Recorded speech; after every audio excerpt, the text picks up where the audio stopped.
Once upon a time in Africa, a culture was born, native of the African soul, thoroughbred Africans. They were called the San, also known as the Bushmen, a term given to them by colonial masters. The San people always traveled, looking for food and better ground to settle. They weren't only known for the above mentioned, they were also known for their famous rock art paintings, which portrayed a lifetime of events.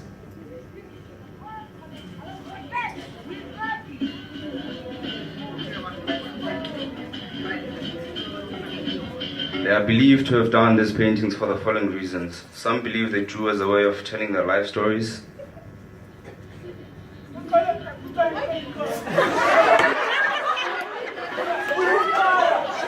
Secondly, it's believed they used the drawings as a source of navigation.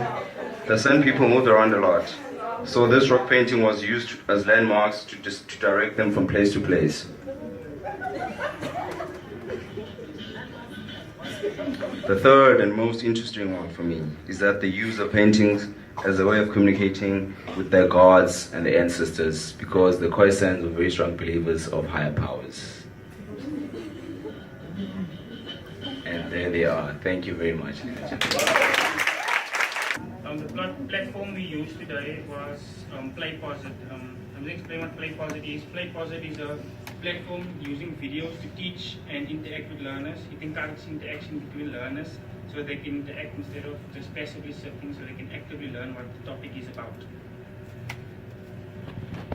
One of the most significant of these ancient art galleries is the one at Varsity. This cave has the finest example of San rock art in the Eastern Free State. And I've discovered on the walk up here that this painting is not merely a simple depiction of what these people saw and ate. It has a far more profound meaning, a very deep spiritual connotation. Sven, can you enlighten me a little further? Yes, certainly. Tynkiesburg, we're very lucky in that it's a very rich cave. There are well over 550 painted images. But this you can look at in some ways as a church, and these as the stained glass windows in the church. So PlayPosit interacts using questions. Now in the video you're supposed to listen carefully.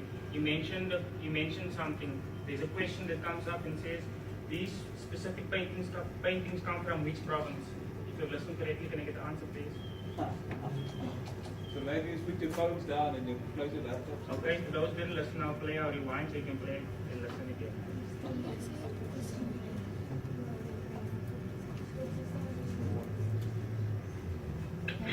It has a far more profound meaning, a very deep spiritual connotation. Sven, can you enlighten me a little further? Yes, certainly. Tynkiesburg, we're very lucky in that it's a very rich cave. There are well over 550 painted images. But this you can look at in some ways as a church, and these as the stained glass galleries is the one at Tynkiesburg. This cave has the finest example of San rock art in the Eastern Free State.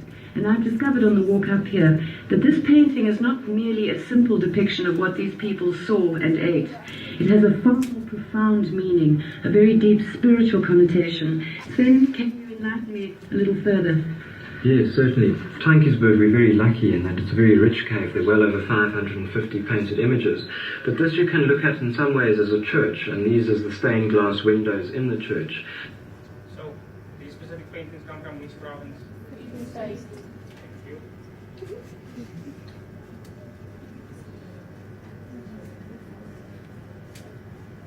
It's essentially a religious art. The form of religion it takes is shamanism, which is practiced by hunting and gathering people like the San or Bushmen all over the world, though it takes very many different forms. Another question pops up and says, approximately how many cave paintings are in this specific cave? Come again? Thank you very much. If you put in if you put in the wrong answer and say submit, what will it do?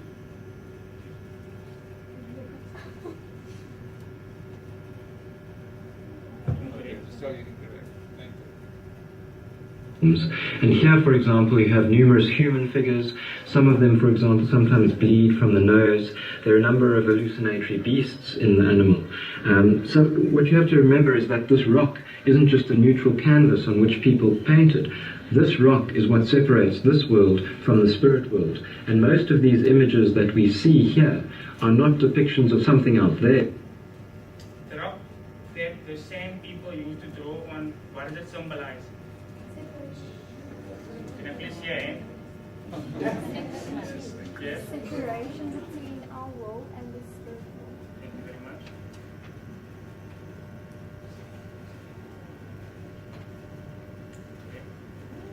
much. These are, in fact, the spirit world beings and animals brought out onto the rock by the medicine people or the shaman.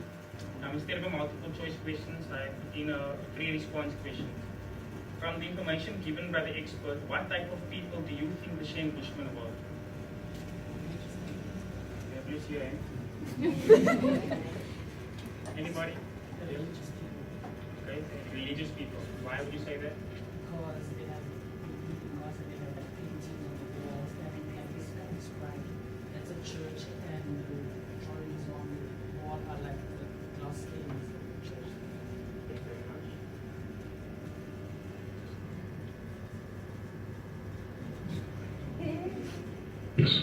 Can you explain this creature up there? He looks completely different to the others. Yes, it's a very interesting one. It's done in a white pigment. It's a dog-like creature attacking a human creature. And this is the last episode of art we have. It dates from about 150 years ago to roughly about 300 years ago. And this is in fact a form of apocalyptic art. This is the Bushmen seeing their own demise, turning to the spirit world, to a very different spirit world where there are hallucinatory beasts, fantastic beings, and looking to them for salvation in a world which they no longer understood and no longer could come to terms with. From information given by the expert in the type of painting these Bushmen paint, what impression do they give you about the Bushmen? What type of impression do they leave on you? Okay, can you say it louder?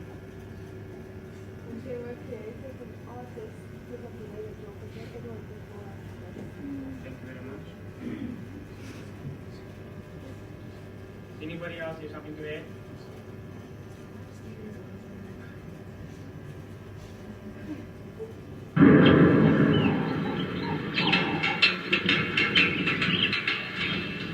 Further south, at Zastron, are more examples of this art form. And there's one cave where something quite extraordinary happens. The eland paintings on the wall of this cave mirror those we saw at Tankesberg. But there's something extra special about this cave. Local people truly believe that if you sit here very quietly and close your eyes and listen, you can actually hear the spirits of the Bushmen talking in the wind.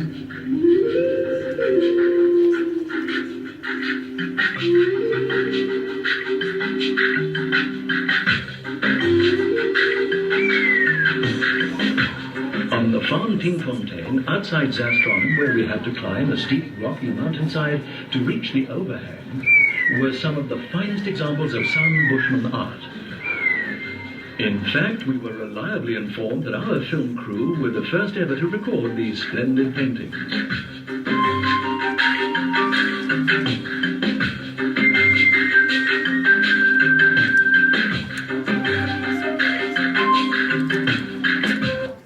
Thank you very much. I would like some reflection. So, did you find this lesson entertaining and interesting? If not, state why and suggest any improvements you think will help. Anybody? It was really, really Thank you very much. Anybody else with an opinion?